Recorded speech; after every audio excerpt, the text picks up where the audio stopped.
Hello guys, आज से मैं एक मस्त मानहवा एक्सप्लेन करने वाला हूँ जिस पर एक एनिमे भी बनने वाली है। इसका नाम है टॉम्ब रेडर किंग। इस कहानी के शुरू में हमें एक डंजन जैसे जगह के अंदर एक बैडली इंजर्ड लड़के को देखते हैं जो बोलता है, अरे यार वो हरामखोर, वो बुढ़ा मेरे साथ ऐसा कैसे कर सकता है, मैं इस तरह से मरना नहीं चाहता। तभी हम एक बड़े सांप को देखते हैं जो उस पर अटैक करने ही वाला होता है। तभी वो बोलता है, मैं कुत्ते की मौत नहीं मरना चाहता, मैं हूँ सीओ जूह्योन, उम्र 38 साल और शायद आज मैं मरने वाला हूँ। तभी उस मोमेंट पर वो बताता है कि कैसे 15 साल पहले साल 2025 में पूरी दुनिया में टॉम्ब्स अपीयर होना स्टार्ट हुए और इन्हीं टॉम्ब्स के आने से लार्ज अर्थक्वेक्स आने लगे और उन टॉम्ब्स के अंदर थे रेलिक्स, वो ऑब्जेक्ट्स जिनमें बहुत ज्यादा पावर्स थी और इन्हीं रेलिक्स ने पूरी दुनिया के सिस्टम को बदल दिया। ये रेलिक्स एंशिएंट मिथ्स, लेजेंडरी कहानियां और एपिक हिस्ट्री पर बेस्ड थी और उन्हीं रेलिक्स की वजह से कैसे लोगों की जिंदगी चेंज हो गई। ये कहानी अलग अलग जगहों पर फैलने लगी। लोग इन रेलिक्स की खोज में अपनी जान दांव पर लगाने लगे और मैंने ये खोज उन लोगों से काफी बाद में स्टार्ट की, पर काफी मुश्किलों के बाद एक इनक्रेडिबल रेलिक मेरे हाथ लगी जो थी आर्केस्ट की रेलिक। वो रेलिक टॉम्ब्स के बारे में गहरी नॉलेज और रेलिक्स की इंपॉर्टेंट इन्फॉर्मेशन प्रोवाइड करती थी। ये रेलिक मेरे लिए किसी जैकपॉट से कम नहीं थी, जिसकी वजह से मैं भी एक पावरफुल रेलिक यूजर बन गया। लेकिन शायद मैं कुछ ज्यादा ही लेट हो गया था। एक नया लॉ दुनिया में लागू हुआ। वो कमीने जिन्होंने ढेर सारे रेलिक्स इकट्ठे किए थे उन्होंने उन पर कब्जा करना शुरू कर दिया। उन्होंने ऐसे नए लॉज बनाए जो इन रेलिक्स के यूज पर रोक लगा सके और इस तरह एक नया सोसाइटी खड़ा कर दिया। इन लोगों के अंडर काम करना ही लास्ट ऑप्शन बचा था। मेरी कमाल की एक्सकेवेशन स्किल्स की वजह से DKBM नाम की एक बड़ी कॉर्पोरेट कंपनी ने मुझे अपने साथ काम करने के लिए सिलेक्ट किया। उस कॉर्पोरेट का CEO क्वॉन तेजुन ने मुझे बताया था कि मेरा काम आसान नहीं होगा, इसी वजह से मेरा काम बहुत ज्यादा मुश्किल था और कई बार मुझे अपने हाथ गंदे करने पड़े। ऐसा कह सकते हैं कि मेरा काम एक स्मगलर, चोर और स्पाई बनने का था, लेकिन मेरा सबसे इंपॉर्टेंट काम था एक टॉम्ब रेडर का। मैंने अपनी स्किल्स को निखारा और रिस्ट्रिक्टेड एरियाज में जाकर दूसरों के खोजे हुए रेलिक्स को भी चुराया। मेरी लीड की गई टॉम्ब रेडिंग टीम ने कमाल के रिजल्ट्स दिए थे। सालों बाद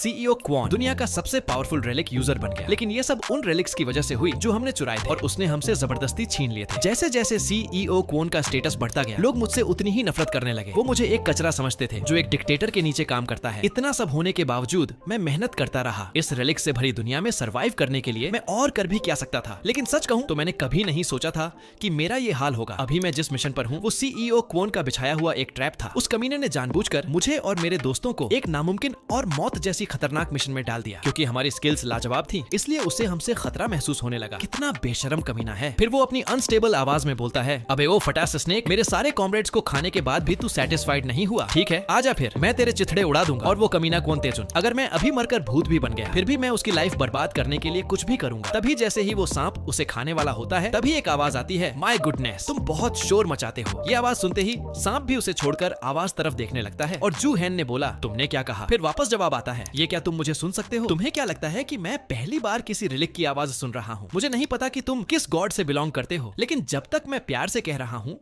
बेहतर होगा कि तुम इस सांप को यहाँ से हटाओ और मुझे इस जगह से जाने दो। इस बात पर वो रिलिक बोलता है, क्या तुम्हें सच में लगता है कि ऐसी बॉडी के साथ तुम सरवाइव कर सकते हो? तुम्हारी बॉडी 2 हिस्सों में बट गई है। तुम अपनी इस कमजोर जिंदगी को बचाने की पूरी कोशिश कर रहे हो, लेकिन तुम ज्यादा देर तक टिक नहीं पाओगे। तुम्हारी इस तुच्छ जिंदगी का यही अंत है। भले ही तुम्हारे पास एक्सेप्शनल टैलेंट है, लेकिन लगता है तुम काफी लेट पैदा हुए हो। यहाँ तक कि तुमने जो पावर अक्वायर की थी तुम उसका मजा भी नहीं ले पाए। तभी जूहेन गुस्से में बोलता है, ऐसे मत बोलो जैसे कि तुम मुझे जानते हो। तुम्हें लगता है मैं ऐसे जीना चाहता था? मेरी जिंदगी, उसके बारे में सोचकर ही मेरा खून खौल रहा है। वो साला बुढ़ा, उसे मारने के लिए मैं किसी भी हद तक जाऊंगा। तभी एक बहुत तेज लाइट सामने से आती है और वो रेलिक हंसता हुआ कहता है, तुमने तो मुझे काफी एंटरटेन किया। इतने बड़े टैलेंट को ऐसे मरते हुए देखना बड़े अफसोस की बात होगी। मैं तुम्हें एक चांस दूंगा। इस पैनल में उस रेलिक का अपीयरेंस दिखाया जाता है जिसे देखकर जू ह्योन भी सोचता है, एक बर्ड। रेलिक अपनी बात पूरी करते हुए बोलता है, चलो देखते हैं कि क्या तुम इस बार किंग के थ्रोन को क्लेम कर पाते हो। इस बात पर जू ह्योन अनॉय होकर कहता है, किंग माय एस। वैसे वो था क्या वो रेलिक हीरो रैंक था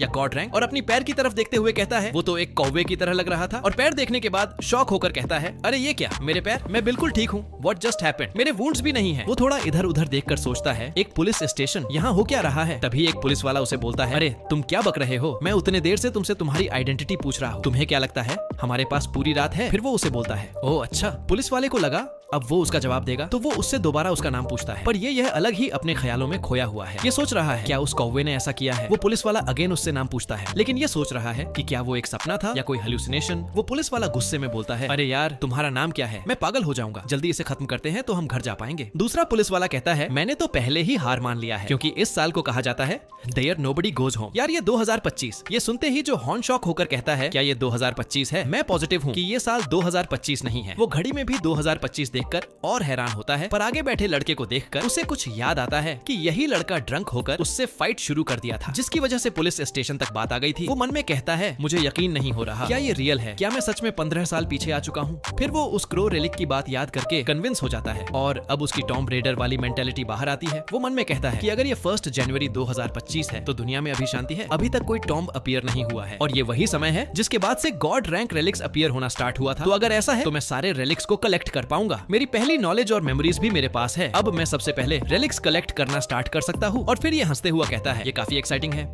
ये था इस मानवा का चैप्टर 1। चैप्टर 2 भी जल्दी अपलोड करने की कोशिश करूंगा, इसलिए सब्सक्राइब कर लो।